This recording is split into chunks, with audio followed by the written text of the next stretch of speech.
boom, boom, dum, dum, dum, dum, dum, dum, dum, dum, dum, dum. Was that only one? I saw you. It was Teri. No, it was Teri. Woo! Welcome to Bounceback Wednesdays. I want to welcome everybody. I see you. Good evening, good people. Be sure to share this information. Share it right now. You got a second to go and come on out.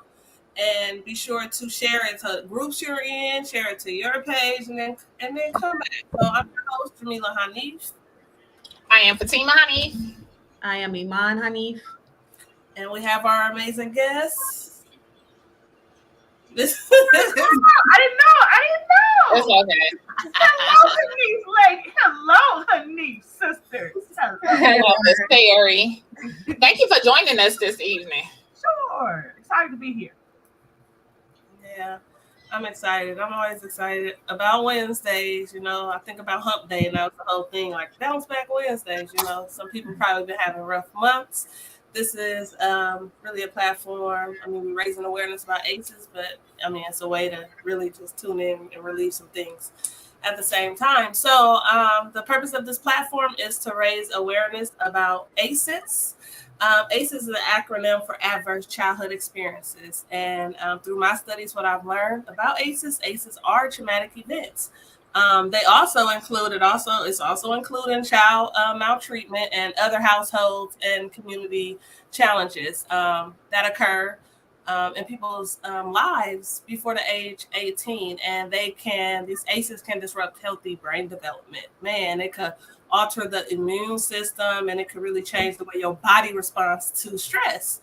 And it also has a negative impact on on your education, employment, health outcomes over the life course and across generations. So we're raising awareness so that we can reduce these ACEs through the generations, because someone experiencing these ACEs, 4 or more of these ACEs, is associated with increase of risk of several leading causes of death in adulthood.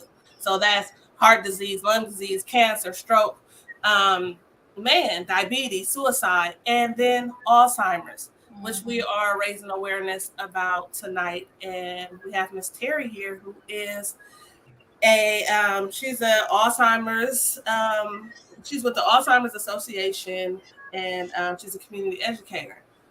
What y'all thinking about, Fatima and Iman? Are y'all excited about tonight's discussion? Yeah, I am. Of course, most definitely, because it definitely has touched our family. Definitely. Miss Teri, how long have you been an educator? So I have been a volunteer for the Alzheimer's Association for just a little over maybe 3.5, 4 years.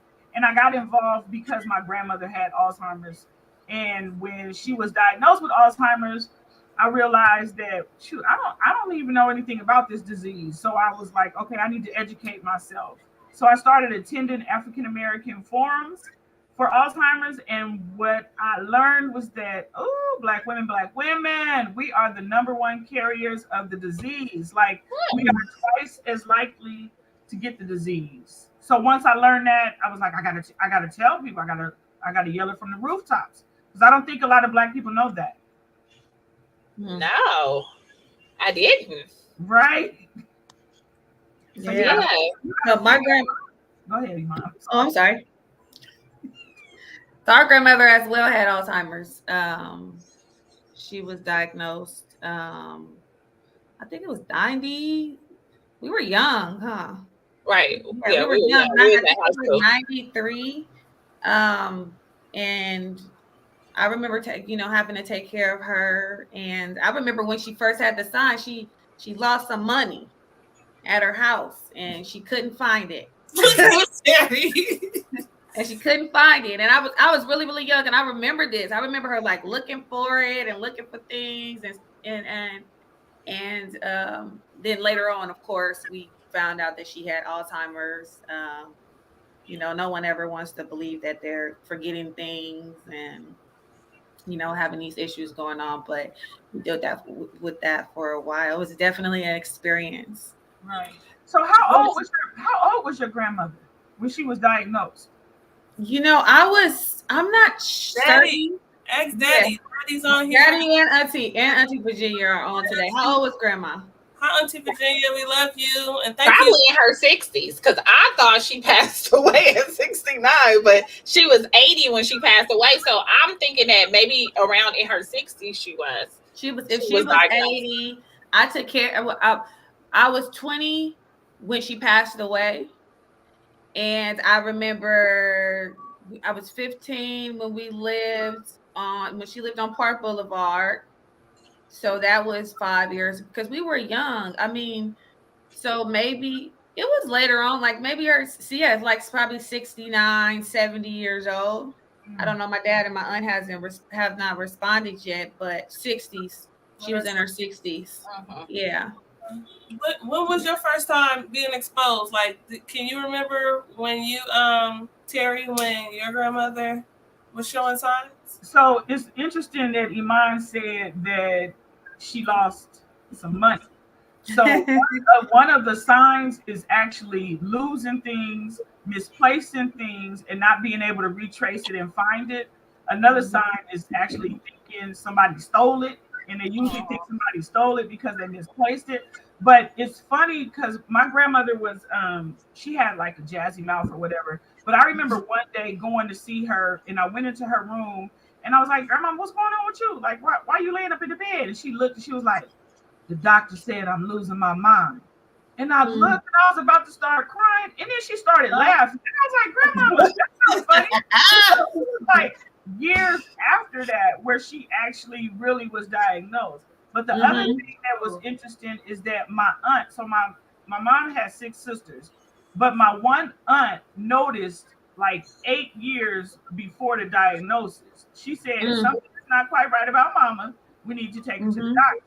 And so they took her to the doctor. And since my grandmother had that jazzy mouth and was able to answer the doctor's questions, he was like, she's fine. Ain't nothing wrong with her. And so, yeah, she didn't get her diagnosis until she was in her 90s. Oh, okay. Yeah. And it's those small signs, right? It's those small signs that we see. I remember my kids' grandfather, 2011, they were visiting, and he said something twice. He repeated himself. I mean, this is a witty guy, super real humble guy. I mean, he's just real witty, really, really on point. And he repeated himself twice. And I asked my son's dad, I asked their dad, I'm like, "Have you guys checked? Yeah, is he having memory loss? Have you guys diagnosed him? Went and got him checked out to see if if he has dementia or something, and then years later he ended up being diagnosed." Right. So when you asked them that, had they taken him to the doctor to get it? They hadn't taken him to the see. I've been in healthcare in medical field for a while. I actually we took care of my grandmother. I can remember consistently from the age of 15 to 20 to her passing.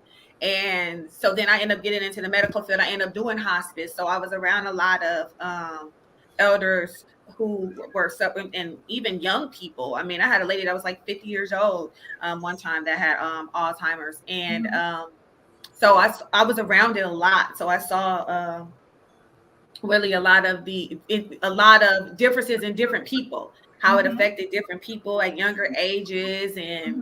And I've even seen someone, go forward and then backward. I mean, go backwards and then forward, with it. And it's a really sad disease to see someone go through, and the disease progress, It's definitely interesting disease. And I appreciate you for saying that nobody got him checked. And let me just say this, black people. Right. See them signs. Stop playing. And that's right. People see the stuff. And so let me just say this. It is so Alzheimer's is no respecter of person. And yes, it can get you when you're 40. It can get you when you're 40, especially if you've had a brain injury, like fell off of a motorcycle or fell off of a bike and hit your head. It can get you. But we have to stop playing games and pretending like we don't see stuff. Because yes, repeating yourself is definitely a symptom. When you repeat yourself, like, say I just said this, Jamila. Mm-hmm. Okay, say I just said this, Jamila. Mm-hmm. Okay, say I just said this, Jamila. If Mm-hmm, I do that, mm-hmm, like, don't play like you don't know something is wrong with me. Take me to the Right. doctor. Like, Right. obviously something is wrong with me because I Mhm. repeated myself 3 times in 3 minutes. Yeah. And now, Miss Teri, what is the difference between dementia and Alzheimer's? Okay, Fatima, I knew you was gonna ask me that. Don't be asking me that. Oh. We gonna go through the. We could go. It is a difference. There is a difference because Oh, the difference is Alzheimer's is actually a form of dementia. And so Okay. what I recently learned from Dr. Charles Wyndon out of UC San Francisco is that some people can actually get Alzheimer's and never get dementia. And then some people can get dementia and never get Alzheimer's. It's just you just don't know. So there's 4 different types of 4 different types of dementia, and Alzheimer's is the one that you hear about most frequently. But there are others like Lewy body, frontal Mhm. The frontal, vascular, Mhm. vascular. and like alcohol induced, like you can get it from. Oh, yes. So let me just Yes. say this. If you have a glass of wine every once in a while, it's all good. It's all good. Mhm. I mean, if that's what you want to do. But if you're going hard in the paint, like if you get litty lit every day, like every day on hard alcohol, you can get what is called Wernicke-Korsakoff syndrome, which is a form of it's a form of dementia. So yeah, Dementia. alcohol, yes. Put it down. I know, and you know what? It's so. I mean, we party, like, right? You know, sometimes we party. We don't never take in mind the long time effect that certain things can have towards us because we be that in the moment. But I always say, what you do when you're younger affects you when you get older. Right. But see, the thing about it is that nobody ever told me that if you drink a whole lot, that you can get this morning syndrome. And my nephew's mom actually had it. And See. yeah, so she died. Tracy was like 40 something. And so, And they be young. yeah, she was young. And so, yeah, it can get you. And it had her hallucinating and everything. So, yeah, but you look, if you know, like I know, you might want to stop indulging so much. I'm just saying. Yeah. I didn't find out about it until I started working in skilled nursing facilities. So seeing the patients that's how I ended up finding out. So that was a blessing in disguise. Because I used to be a heavy drinker partying on Saturdays. so I'm thankful that I done calmed down. Right. Trust me, I'm with you. When I was right. No, yes. Give me this, give me that. Yeah, no, I can't do it no more. I can't. Too much. And then the frontal one is more of a person when they have it that is like sexual acts or whatever of that sort. So sometimes them old men in the seniors, poor babies. But yeah, I'm gonna leave that one alone for Tina. I'm gonna leave that one alone. Yes. So go ahead. No, you go.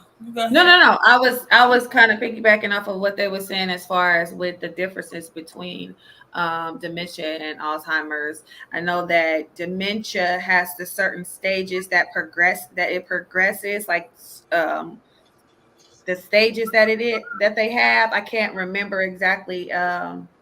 It's been a minute since Alzheimer's has stages.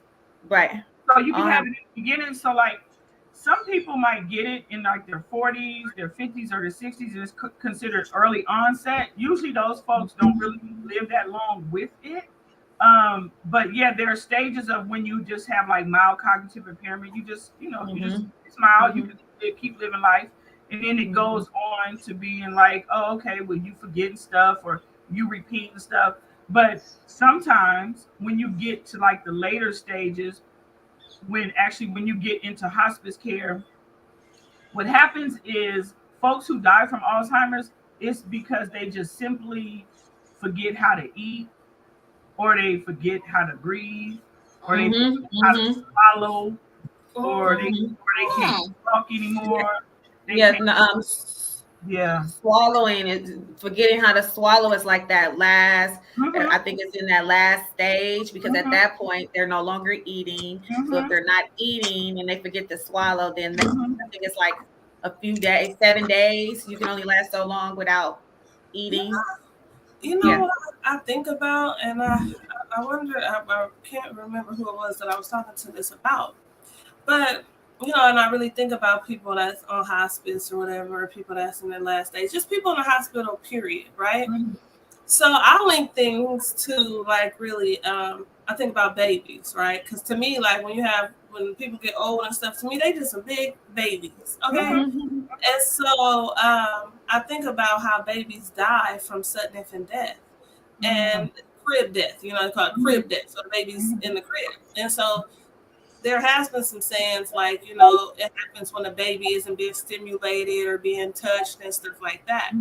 And so I think about, I just lost a friend last weekend. Miss Marianne was like 78 years old. Mm-hmm. And she had edema, and I want to say she had been going through some chemotherapy and stuff. Mm-hmm. But you know, she's in the house by herself. You know, there's no TV on. She's not listening to anything, and I'm like not being touched and everything. So I gave her a massage. Like I rubbed her back. I rubbed her back for her, and I could even just tell like her little spine was all curved, and it was just like she's really. But I gave her a massage, and just the sensory. You know, I'm thinking about sensory. You know, having conversations with them, listening to some music, in their brain moving and stuff. I just feel like it's not enough of that. And I mean, like you in hospitals, you laying there or whatever, and all you hearing is this probably this beep. Right. You know why? Because the ratio to caregivers, CNAs, and nurses are completely off. You'll get, say, for instance, CNAs in a skilled nursing facility, you'll get one CNA to 10 patients 10, 12 patients. in an 8-hour span. So here it is. I'm trying to get up this patient, and it takes me maybe an hour to get them up or make sure that they fed. That's 1 hour to go by. Now I have 9 other patients that I have to get to in 8 hours. One might take longer to get up and get dressed because I have to put them on a four-year lift. I got to change their diaper. I got to get them in the shower. Birthday teeth come to here. Yep. The majority of them get left behind. You know, I've again worked in hospice and skilled nursing facilities, and I've come in and my patients are wet. You know, and who knows, they're soiled. Let me, how about that? Not wet, they're soiled. You know, so no telling how long they've been there. Some haven't eaten. I can tell y'all this story. Working at the VA hospital, they have a section strictly for Alzheimer's patients. Have this one man who was in this facility for the Alzheimer's patients, and in there it was like really nice, and they were thriving and they were cared for, right? So he came out of there, so he was no longer in that area, so they put him in the common area where everybody who was not considered to have Alzheimer's or dementia, they put him out there, and guess what, they set him in a hallway, and they wasn't feeding them. And so I was like, what the heck is going on? Yes. Because the patients, because they're running around trying to get the other patient, so they set him in a hallway to make sure that they were getting washed. Because at this point, I don't think he was getting out of his seat or anything like that. He was really cool, right? He was nice, skin filled, you know, glowing and everything. After a while, he's over there. They're not feeding him like that. He's not getting all his meals. No one wants to have the patient, an Alzheimer's patient, to feed them, because guess what? It takes them a minute to swallow because they got to think, okay, I have to swallow, so let me swallow. And they want to force feed them, and that's another thing. They try to force feed them, then they aspirate, and that's another thing that can cause death to them too, because they if you steady feeding somebody, it's going here. They're not swallowing it completely, right? Sometimes they pocket it. Yeah, they pocket it in their mouth, and so you would see him losing weight, you guys. You saw him losing weight and shrinking. It took me, you know, to where I used to have to take him in there out of the hallway, and they would get upset with me, but I would go and take him and feed him and sit with him and feed him, because guess what? I was at 15 years old taking care of my grandma, you know, feeding her and being patient with her until she got mad at me. You No, know, you are absolutely correct. So my dad had a stroke last year, and we had him at a facility. He had to go there for rehab, and so he was there for probably like two 2 weeks, maybe like 3 weeks. But we, from the time it opened at 8 in the morning until it closed, one of us was there for the whole time, because we knew that if we weren't there, he would have just been laying there. And so when we went there, we had to look out for his roommates, because it was like, y'all, the man is ringing his buzzer. Like, come on. right. You Right. said 1 to 10 ratio. I think up there, that ratio was more like 1 to 20. And I feel Right. bad for the nurses and the CNAs, because they just, Right. even if they want to give more love, they just ain't, it's only so They many so hours. overworked, right? Yeah. It's And like they frustrated. it's like, yeah, ain't that a trip? Caregivers. Yeah. When you think about really child care providers and nurses, people that are caring for people, Right. like They should be paid $1 million. They should be paid Right. $1 million. Yeah. Yeah. I would have stayed. It's a shortage. I would have It's a stayed. I was a dietary manager. So I was a dietary manager. I run a dietary department at a skilled nursing facility, but it is a shortage with CNAs all across the country. And a lot of CNAs are leaving and becoming nurses. And the nurses don't do the work as the CNAs, but sometimes I wonder if they should, I feel like, it should be more of a pitching and help teamwork situation. And I understand that everybody has a large workload, but it be like certain times we have to just do more. Right. We gotta want to do more. Right. So to care for patients, to be able to provide this the care that's needed, then there needs to be a pipeline created to where there can be a more presence of CNAs and including child care providers, right? So, Miss Teri, I wanted to know if you can you share the slide or whatever? And as far as, I can share it though. I can share the slide. Mhm. If you tell me next slide, whatever, I'll go through. Right. So, You cool with but that? let me just jump in real quick, Jamila, Go because for you it. were talking about how, it's like they become a baby. And so I don't know if you ever heard the saying, once a man, twice a child. Because sometimes, by the time it's the end, you will Yep. revert back to child. A baby. It could happen. You can revert back to child. That's why we got to treat our babies right and stuff. I'm trying to bring it right then.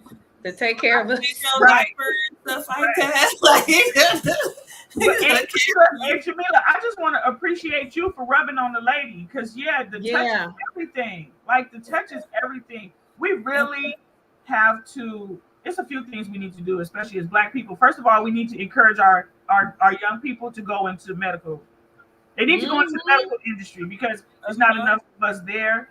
And then we also have to we have to learn to teach our young people to love on our elders and just to not throw them away like an old pair of shoes, like Cicely Tyson said. We have to. We just have to. Okay, I'm sorry. It's all good. No. It's true though. My daddy talking about, would y'all take care of me? Y'all gonna take care of me? Yeah, they gonna take care of you. Old man. Ooh. I was about to say. Even I like when I'm gonna put you in a home. Hi, Rhonda. Love you. I'm gonna take care of you, Daddy. I did my 3 years already. You good. I just want to say this though. It's not a lot of our people. It's funny. I like in that. skilled nursing facilities. You next. Because we usually take care of them at home. Yep. And the other thing is, let's be real clear, is that we take care of them at home, because a lot of us can't afford that doggone memory center that costs $10,000 a month. I'm just saying. Right. Oh, you know what?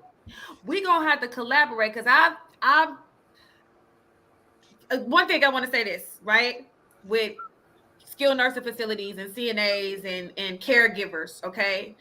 Another reason why our patients and elders aren't being taken care of, because they're not trained properly either. That part. A lot of caregivers feel like, okay, I can go and I can change a diaper or I can feed somebody, but it's so much more to it than that. So much more. They don't know how to they have falls, especially Alzheimer's patients and dementia patients. So mind you, the older you are, a break can not heal as quick as it would when you are younger, and then you're bed bound, and then you're prone to getting bed sores because they don't turn you like they should or get you out of the bed like they should. So it's a lot of training that comes with that, and I've seen it so much where it's just like, you don't need to be doing this job, right? You don't need to be taking care of them, or you just need a little bit more training. We're gonna talk offline, y'all. Like when we just for real, because stuff like this. I mean, this is like really when you think about something, you coming together and stuff like that. You having discussions, you come up with solutions, and you do what you can to fill gaps and stuff like that. That stuff is important. So we're gonna talk backstage about it. Yeah, it's giving me chills. This is like a passion, you know. All right, so we about to share these slides real quickly. I just want to shout out everybody tuning in. Dr. Behave, we're still funking. Rhonda, I love you. Hi, Virginia, Daddy. Hi, Auntie. Hi, Daddy. Hi, Facebook user. Carissa, for joining us, our first time joining. We have these discussions every Wednesday. It's always a different guest, but the whole purpose is to raise awareness about adverse childhood experiences. We also do, through my nonprofit, we have parent education, because I see somebody, I really can't see the names. Like some people say it says Facebook user. But we do what we can to really get to our parents to educate them. It is important, and I'm serious about getting this information out. And Alzheimer's is totally linked to adverse childhood experiences. So everything we do is intentional. So whoever that is, that's saying what we should have. You can come on here and share. If you want to inbox me or whatever, you want to come on and you want to share some information, that's cool. So just reach out. Hey Deb, how you doing? Hey Deb is watching with me. Hey Deb, we shout you out too, Deb. Hey Deb. What up, ma? So I'm about to share this real quick, bro. Real quick.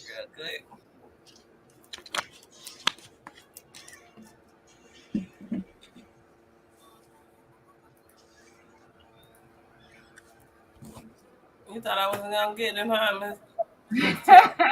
So we're gonna go through these real quick, and we're not gonna go through the whole thing, right? So we're just gonna pop in and pop out and just do what we do, or that's what yeah.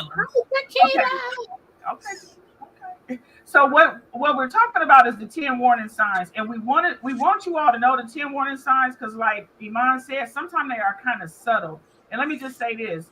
I don't teach people about the 10 warning signs because I want to stress them out or depress them or to make them sad. I let people know because we need to know, and we need to open up this dialogue and have these conversations. So real quick, let's go over the 10 warning signs. Yes, thank you for making that bigger, baby, because I cannot see that well, even though I have my glasses on. So number one, memory loss that disrupts your daily life. So you're like, Teri, okay, well, what is that? I mean, what memory loss that disrupts your daily life? That's like memory loss of things that you normally would be able to do, like button your shirt. Now all of a sudden you can't remember how to button your shirt or tie your shoe. So it's taking you a lot longer to do things. That's considered, and let me just say this. If any of these resonates with you, the thing I want you to do is not get scared. What I want you to do is go see the doctor. That's the whole motto. Go see the doctor. So number one, memory loss that disrupts your daily life. Number two is challenges in planning or solving problems. Like back in the day, you could be like, oh, 100 plus 100 is 200. 100 plus 100. Now all of a sudden you're like 100 plus 100. Is that 50? Mm-hmm. 100. And like I said, sometimes it's subtle. So if you popping over to your parents' house or your grandparents' house or your auntie house, and you just popping in there for like 15 minutes, it's real easy for you not to catch it because it's subtle. And sometimes they know something is going on, so they can hide it. You need to go spend some time with your folks. Sit at their feet for an hour or 2 or 3 or 4, because that's the only way you're gonna be able to catch the little subtleties, like Iman did when the father was repeating himself. If you only popped in and popped out, you wouldn't even caught that.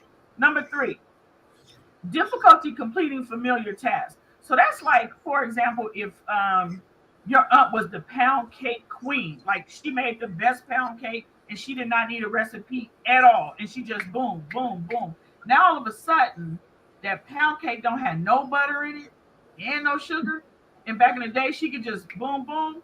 So when you start noticing things like if a person cooked really well back in the day, and now all of a sudden the food is a little off, you thinking, oh, they just older, they just don't cook as well. That actually could be a sign or a symptom that something else may be wrong. Number 4, confusion with time or place. Now I must admit, during COVID, hell, I was over confused. I didn't know what time it was. I didn't know what day it was.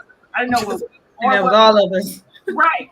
I still don't know what year it is. So I'm not talking about that kind of confusion of time or place. I'm not talking about when you walk out the store and you're like, damn, where did I park the car? But then you remember where you parked the car. I'm not talking about that. I'm talking about you've been going to the same church for 50 years and the church is only a mile away from your home and you forget how to get there or you forget how to go back home. You might want to go see the doctor. And let me also say this. The reason I want you to go to the doctor is so that they can rule certain things out because some things mirror the symptoms of Alzheimer's. You can have a urinary tract infection. You can be depressed. You could be stressed the hell out. You could be having you could have sleep deprivation. Those things mirror symptoms of Alzheimer's. So that's why I want you to go see the doctor. Number 5 is trouble understanding visual images. A lot of folks with Alzheimer's or dementia, they have like 20/20 vision. Like my grandmother could see a pea 5 miles away. She could, but she also could see stuff like people that wasn't there, or she couldn't really tell the distance of things, but she could see a pea from 5 miles away. So sometimes you thinking something's going on with your vision. It's nothing going on with their vision. It's something about that brain. The next one, number 6, new problems with words in speaking or writing. So an example of this is when you are like in the middle of your conversation and you go, what's I about to say?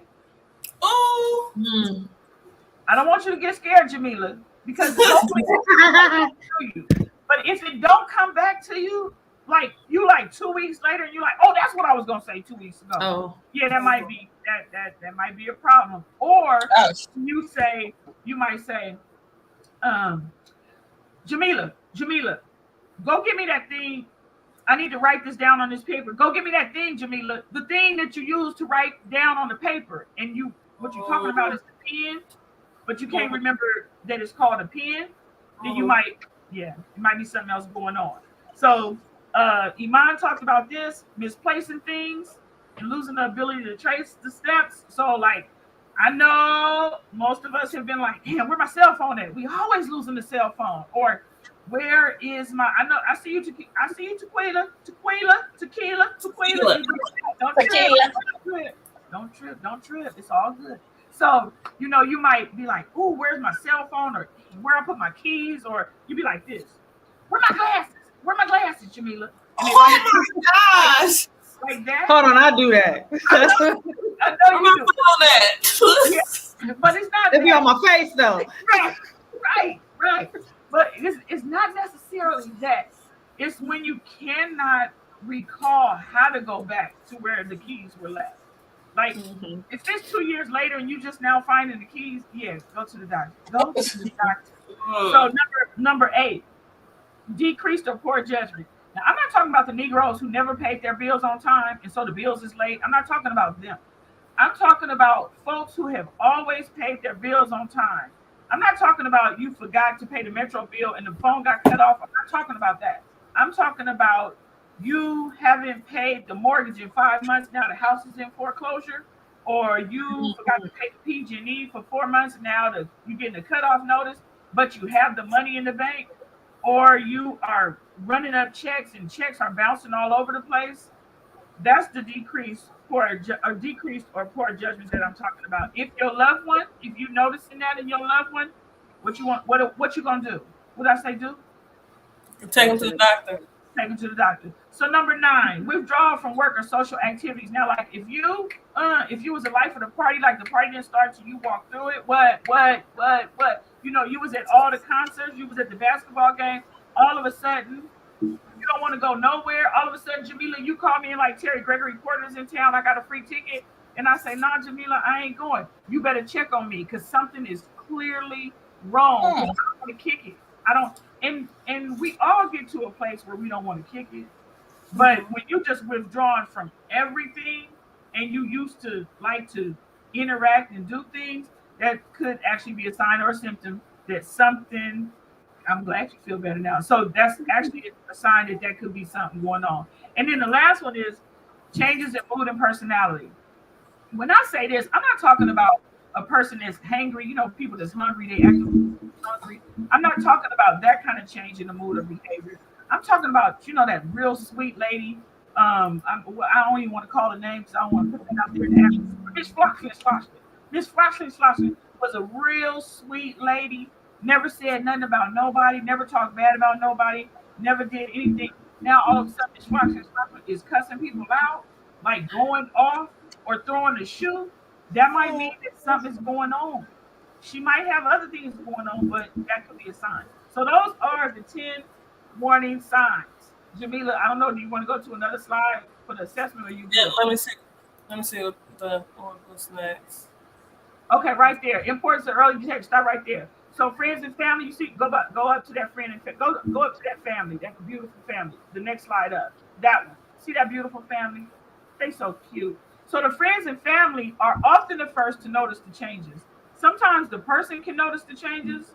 Like my dad has mild cognitive impairment. He was like, hey, y'all, something's going on with my memory. And we was like, oh, in the name of Jesus, Daddy, no, we rebuke that demon. So, but he was able to recognize it. But a lot of times it's the family and the friends that's noticing, like, hey, like Iman did. She noticed that Papa was repeating himself. Nobody wanted to believe it, but she did notice it. So go ahead.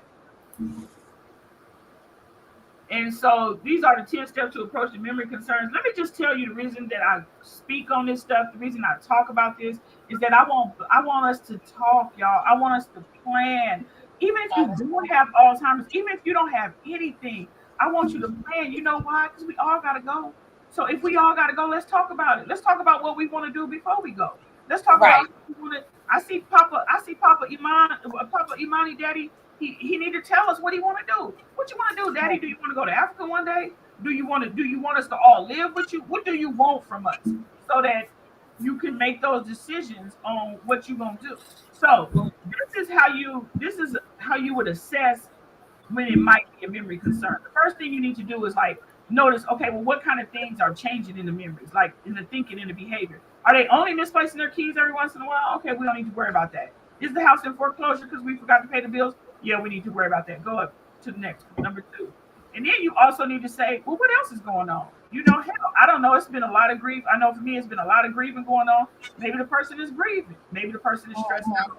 Maybe the person got something else. So you need to look at what is going on in their life and what kind of behaviors are changing. And number 3, like we already said, the benefits of early detection is that we can plan well. What happens with Black people?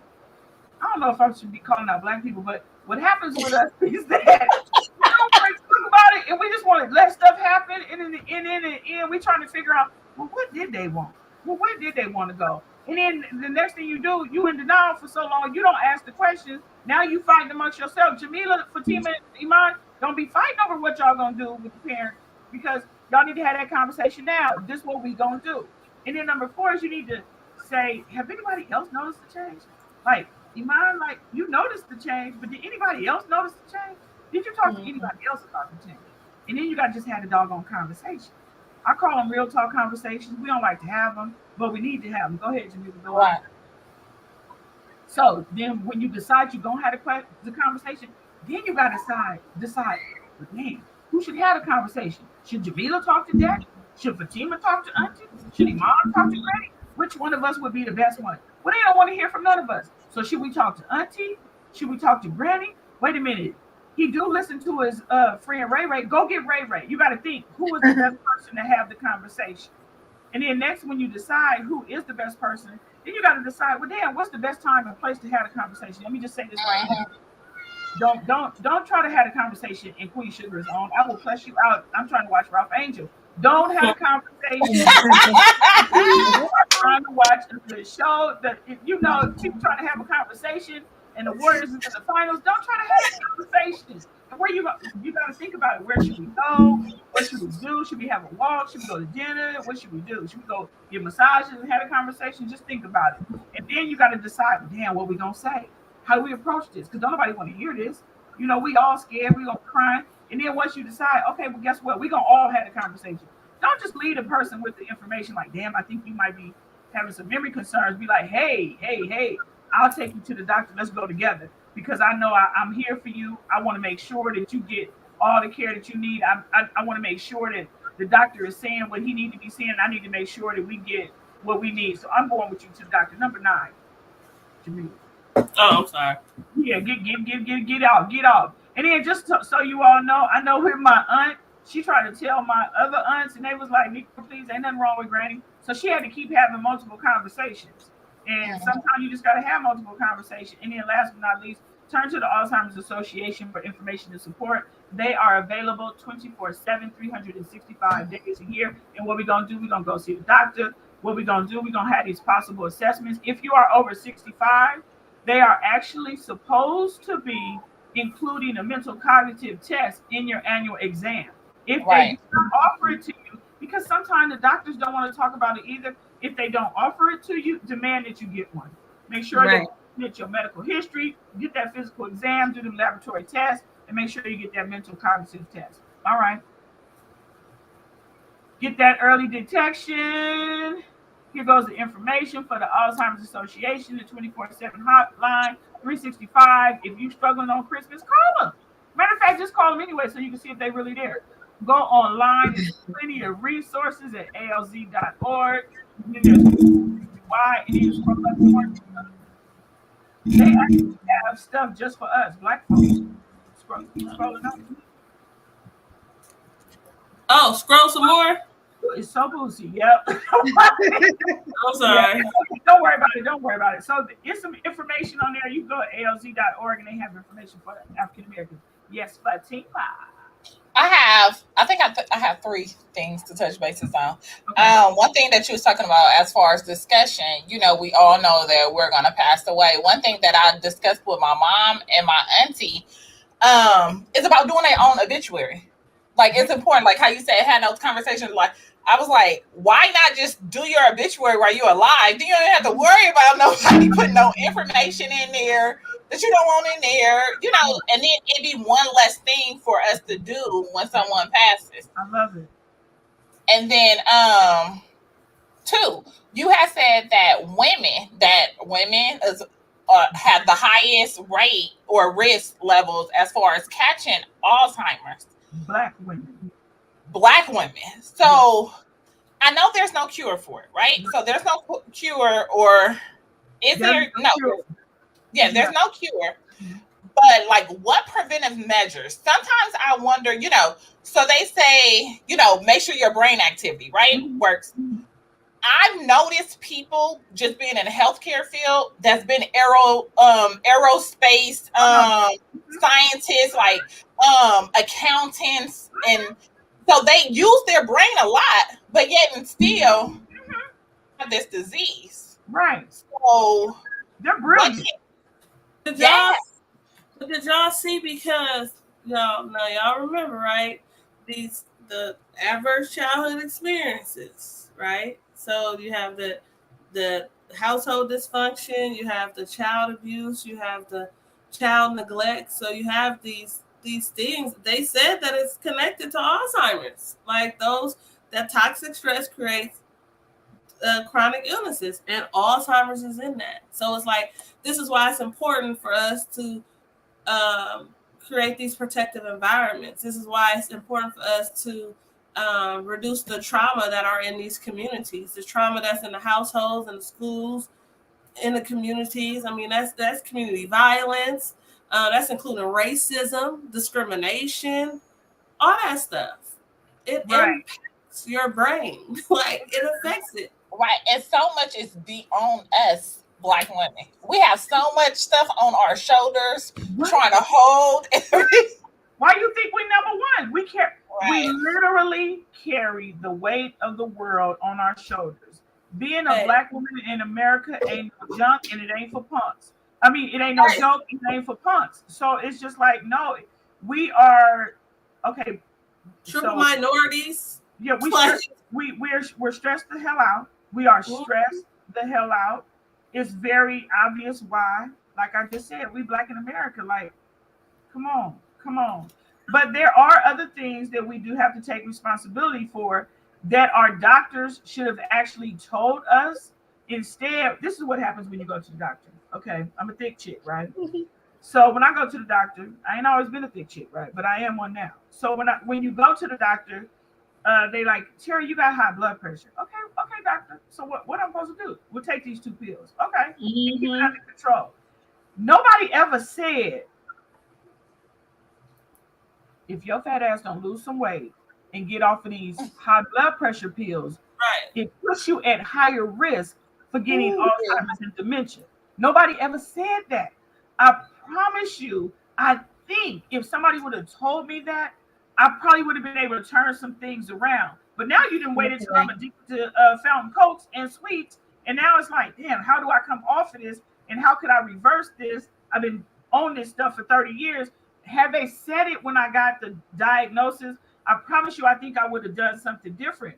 Because you want your brain. You don't care about that. You want your mind. You want to protect it at all costs. So we have to look at how we eat. Come on now. Sidebar. Yep. Sidebar. You could do it. You could do it. I know you said you've been on the medication for 30 years. I've been on it like 27 years. Yeah, you could do it. You could detox Because it's your adrenal glands. Clean slate and start all over again. It's all here. We're gonna start walking group. It's all here. It's like you have to want to do it, and you have to put your mind to it, and you have to put that action behind it. Because I believe you could do it. Now, let me say this, just piggybacking off of you saying about high blood pressure, right? I'm 29 years old. No, I'm 41, right? I'm 41. Over the years, you know, you go to the doctor, your blood pressure high. You're like, oh no, it's just high. Because mind you, I don't take it at home, right? I just feel good, right?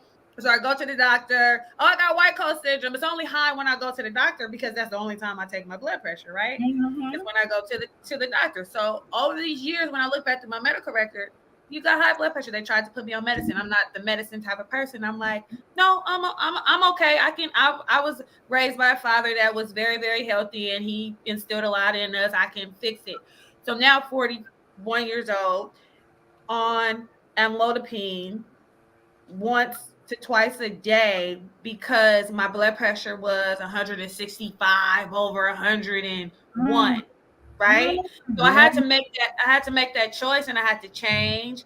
I didn't go plant-based because of my blood pressure. I went plant-based because of fibroids that I had. So I had to make a decision to just do my best to get away from things that I felt like was making me sick, making me heavy, making me exhausted, playing with my mind, you know. So you can make those changes. I mean, and it doesn't matter at what age. My daughter right now is suffering from the same thing because she thinks that, She was froze. you know, it's only, I don't want to hear anything bad, so I'm not going to go. I don't want to feel that I'm sick. But then your blood pressure is 175 over 110 and you're only 22 years old, and, you know, something has to be done, you know, and thank God for my family and us all having experienced that, because she's taking the necessary steps to change the way she eats, the way she thinks, you know, and actually putting action behind that. So I really believe that 27 years, you can detox your body, baby. And yes, yes. I believe so. You just got to want to do it. You just got to go. But it takes, who you live out here with, Teri? Who you out here with in Vallejo? My whole family is out here. Okay, so you got people you can walk with and stuff like that? Family. She needs you. Yeah, we got to get it together. So, see, I'm in Pittsburgh. I can walk with you. Right. You know, but I mean, my sister's out there. I mean, too. We gotta stop talking about it. We gotta do it. So we could totally set a day aside, and I mean, just to, you know, start a routine. Just start something. Once a week, and then go to twice a week. And just get off that medicine, because I'm only doing this until August, you know, and then it's like, you know, but I'm taking the steps to beat juice, beat beet juice is a good way to get your blood pressure down. It really, really works. A certain alkaline water can help you with getting your blood pressure down in so many ways. And then just gradually go off. You don't have to go cold turkey. Just gradually go off, but take the steps and be like, hey, I'm going to be off this day. I'm going to do 1 pill this week, or I'm going to do 1 pill this day. Sleep is important. Yeah, I know. Oh, right? yeah. For taking deep breaths, staying regulated, being able to stay regulated. Check my mind. Right. I just put it in a group in the chat. Rome Herbs. He's a gentleman from a black man in Oakland. He's on Instagram, and one thing that he does, he has these. You're able to get a consultation with him, and he will have you go on this diet. He will give you a meal plan to do, and within that meal plan, I think it's 21 days, and then he'll have you monitoring your blood pressure, everything while you on this meal plan. Because sometimes necessarily we don't be having high blood pressure if you about our diet. So our diet, our stress, our environment, you know what I'm saying? And medication, the medication. And I'm just gonna be honest, and this is just what I believe because I've seen it so much in healthcare. The medication is probably what's causing you to retain. Oh, most definitely. Water.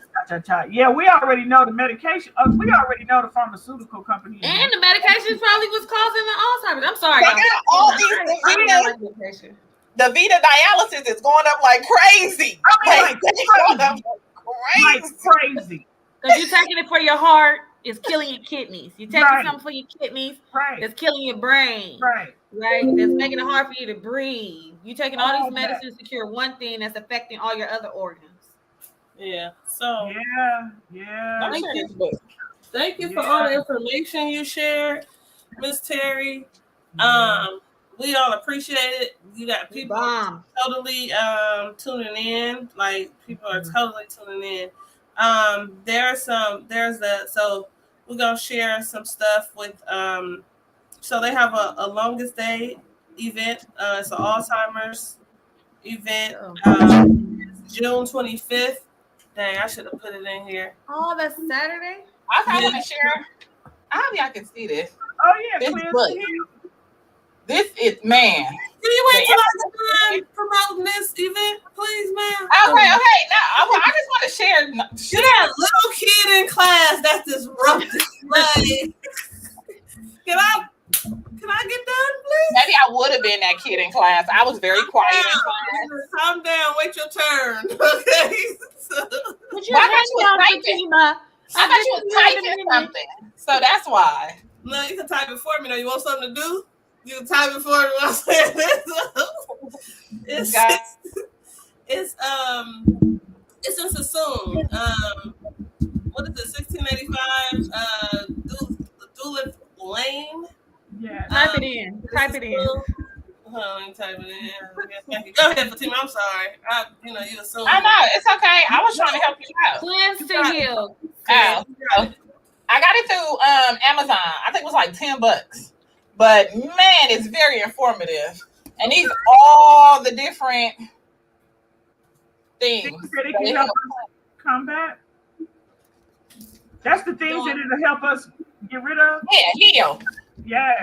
And I'm telling you, and the cleanse is so simple. It's like a 369 cleanse. It's just apples and cutting out the meat and with zucchini and celery juice. I don't know what it is about celery juice, but that helps with your blood pressure too. Juice it and it helps cleanse your adrenal glands. So when you have your high blood pressure has to do with your kidneys. Mm-hmm. Your kidneys not being able to filter out certain things. So it's that meat, y'all. Right. Thank you, Jamila, for popping that in. That event is this Saturday. And let me tell you, I'm hosting that. So the longest day was actually yesterday. And Alzheimer's, we celebrate that day every year because a caregiver's job is 24/7. And so we just celebrate on the longest day. And so I decided to do this particular event on June 25th for all caregivers, not even just for ones that caregivers for Alzheimer's.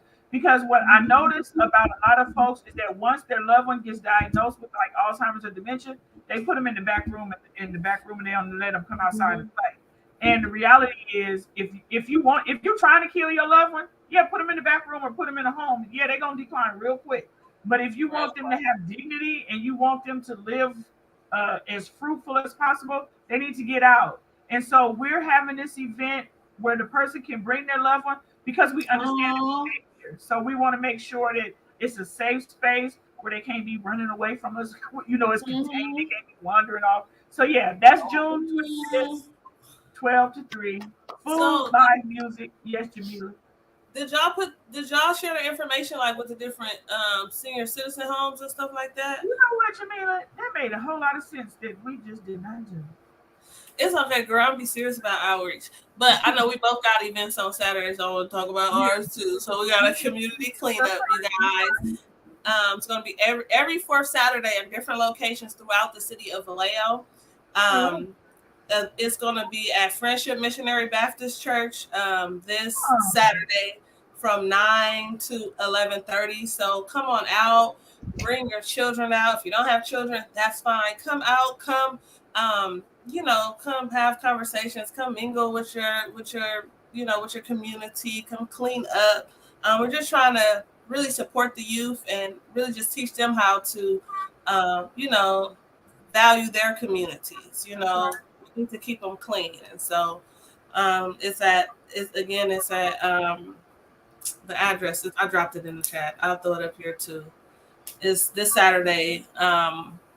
I'll throw your event up there too. So if y'all can come and then clean yourself up or whatever, then head over to the Alzheimer's event. So Fatima, you over there meditating? I gotta take a picture. Hey, you guys, I want to just share. I just want to share a couple of things, you guys. I get kind of excited, emotional, and like to reminisce when it comes to when we talk about Alzheimer's because of my grandmother.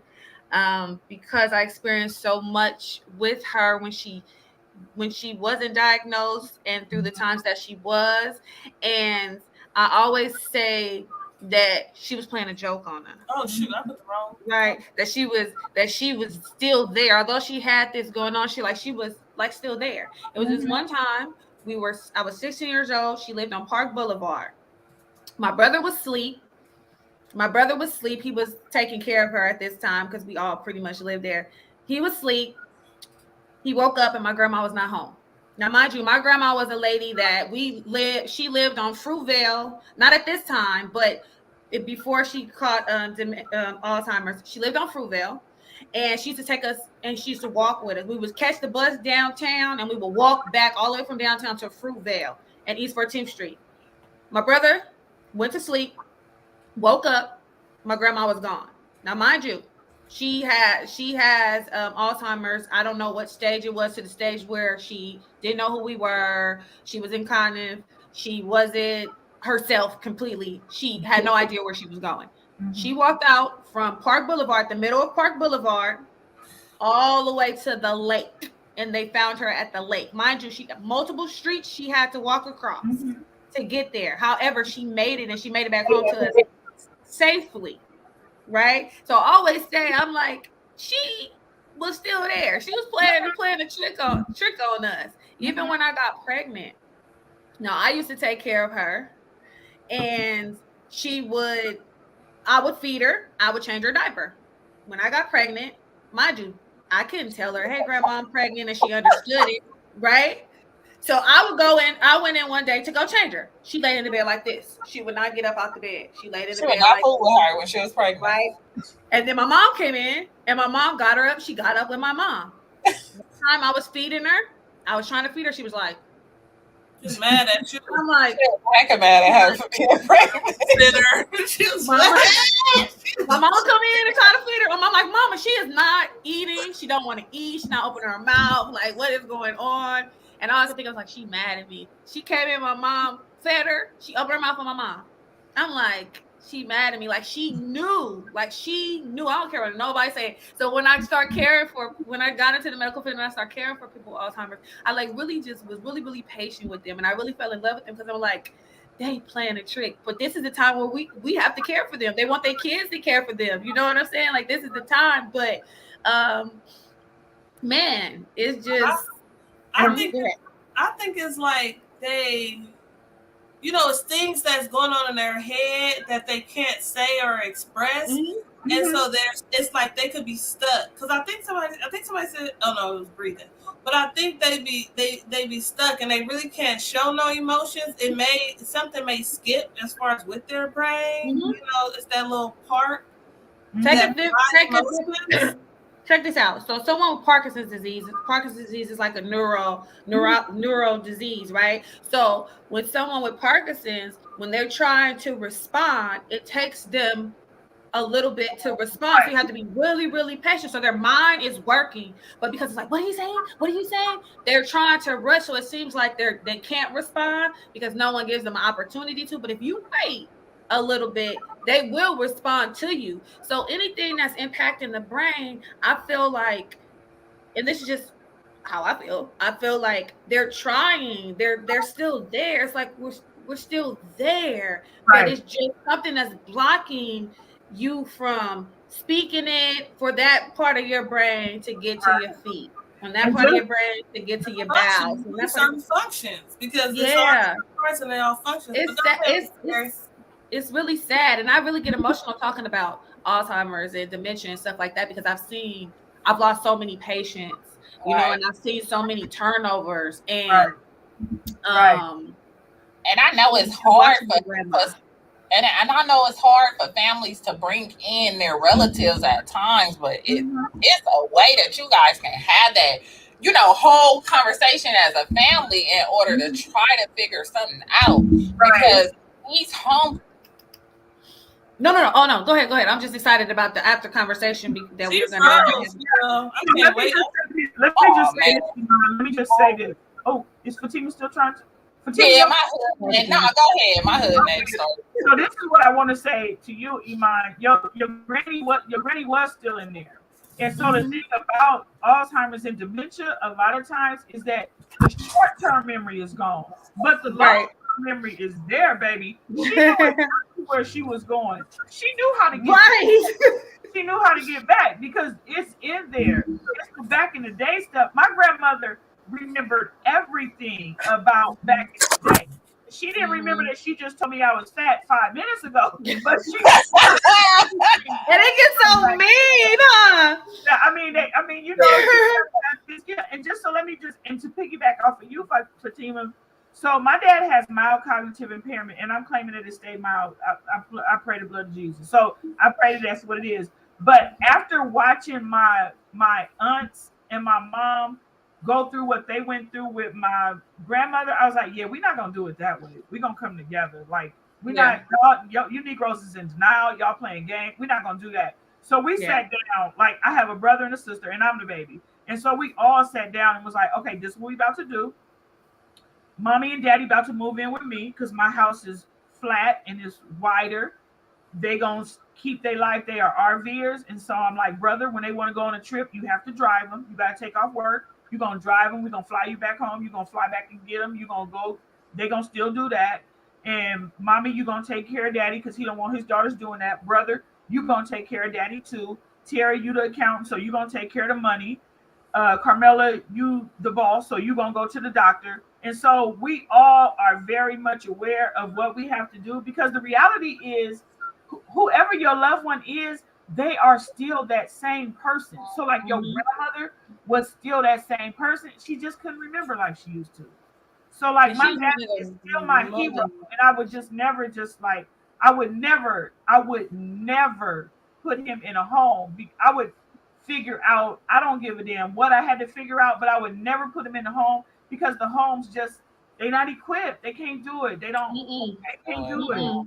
They thrive more when they're home. They live longer. Yes. You live longer when you're at home. I mean, it's just what it is. Think about being in there and not being able to talk, being able to have your mind. You can still think, but you're not able to talk. You're not able to do these things, but you're like, I miss my family. What are you getting? You're getting depressed. You're getting sick. You know what I'm saying? That's causing even more illness. That's why they get sores and they get sepsis and they're prone to all these inflammation. Inflammation. It's inflammation. And they'll stop eating. I had one resident and she stopped eating. She just completely stopped eating. eating. And I was so upset with the daughter because I'm like, even when you visit, can you at least try to feed your mom? Like, just try to feed her. She would, oh my God, I was so upset with that. Like, that mom who stopped eating, she was like, "Yeah, I'm sick of these. I'm out of here." She went out on her own time. She was like, "Yeah, I'm sick of this. I'm out." And you know what? And I be hating to share that at times, but like seeing what grandma had experienced and everything, and then seeing the last days with not eating and stuff like that. But that was a part of it. Say it again. That's a part of it. That's the part that's the last part of it. That's the last stage. Like, that's the last stage. Like, when somebody is no longer eating, no, that's it. That's it. It's like I've seen it too many times, and I'm like, and that's exactly what it is. That's how I knew in hospice, right? In hospice, like when I never wanted to be there when my patients passed away. I just didn't. It just started getting the toes. Like, I don't want to be there to see this, but I'll do everything to try to keep them alive, right? But I knew in hospice, where I got away from it was because I knew I couldn't save them, you know, and it was too much on me, right? You have to suppress your feelings because you want to care for them so much. You built this relationship with them, but when I knew they stopped eating, they said they stopped eating. It was just like, okay, I'm gonna come in, I'm gonna do my part, I'm gonna bathe them, and I gotta go, because I didn't want them to die on me, you know. But once you start hearing, it's like 7 days. Once they start hearing they're not drinking water and they're not swallowing, that's time for they're gonna start transitioning soon. Mm-hmm. Can I also share something? Even though, I mean, it don't have nothing, but it has something to do with hospice. No, it's 8:39. Somebody is on hospice. Okay, can I just share? Just because somebody is on hospice does not mean you're going to pass away. True. Sometimes that's true. That is 100% true. Because I had one resident. She was on hospice, man, for off and on. It doesn't mean death when somebody is on hospice. They have stages. They ask you these different questions to see if you qualify for hospice, right? And I don't want to be the one to spill the beans, but they have these things, and sometimes it could be one thing that's really small that puts you on hospice for those services that you get. You get a caregiver, you'll get product, you know, you'll get certain services. You get extra attention. Yeah. Yep. Right. So, 50%, I think my homegirl said 50% of the people on hospice have Alzheimer's. Yeah. They want to get the extra care. You got to say, you got to learn the language so that you can get what you need from the right. Don't steer away from it, thinking that it's a death thing. We be so miseducated on certain things that we always so afraid of death and think everything. Look. That's why it froze again. But with Alzheimer's though, it's like they don't know. They can't tell you like they have 6 months and they have this amount of time. They cannot tell you, and they try to tell you. So you have people that have been on hospice. It's like for 2 years because every 6 months they get evaluated. Right. Oh, she back, Fatima. I want to show you how you meditate. Girl, you can go ahead and do whatever. I want to type in a thing. The Last Days of Ptolemy Gray. I don't know if you guys ever seen that show. Oh my gosh, it's dope. It's about a patient that either has Alzheimer's or dementia. I can't remember which one, but man, it's a great show. Even though it's on Apple TV, so you gotta have Apple TV. The Last Days of what? Ptolemy Gray. I'm about to type it in the in the comments. Okay. Yeah, I'm trying to send this picture because I thought you was meditating. Okay, girl, that's a good thing. Spirit was with me. It was good. It was really good. You're just a hater. You're always trying to show me these candid. I mean, it was good. It was your picture. It was good though. I mean, you could use it because you was meditating. That's what it looked like. Okay, but thank you so much, Miss Teri. I definitely enjoyed this conversation. Thank you. Yeah, man, and I think what you doing with this, having people come and bring their loved ones out that has Alzheimer's, I think that's pretty dope. That's I've never heard of anything like that before, and I think that That's cool. That's really cool. Bring those kids from Jamila thing over there because they need to. Like our seniors love the kids, man. Dude, and they love the kids. They love Get out there and start dancing like grandma. That's why I was telling you I want to do this. I want to do the program is linked. It's linked, and it's the connection between the youth, the children, and the senior citizens. Like the seniors, and stuff. They have programs at like the Frederick Douglass Center that provides they teach the seniors how to use their cell phones and stuff. I was like, that's cool. They need that so they get away from the flip phones. So my youth, it is second cute. My youth are gonna go over there and help with that. So that's funny. But I wanna I just want to keep me posted with that, Jamila. Yeah, I'll keep you posted with it. Hey, I'm hoping I can. Oh, what you got? What's that? Wait, it's all cricket. Oh, is that the invitation? Yeah. Oh, yeah, that's nice. Oh, you got it up? Oh, yeah, I got the invitation up. Send that to me so I can post that. Yeah, Jamila, I'm gonna send it to you. Oh, well, hold on. I could do it. Wait, you shared it on the thing? You shared it on the screen? I just had it in my hand, girl. Oh no, I'll share it on the screen. I think I can share it on the screen. I texted it to you. Yeah, I had saved it. Yeah, we gotta love on our seniors. They I could do it. I could share it. My mom has a nonprofit called Forget Them Not, and it's all about seniors.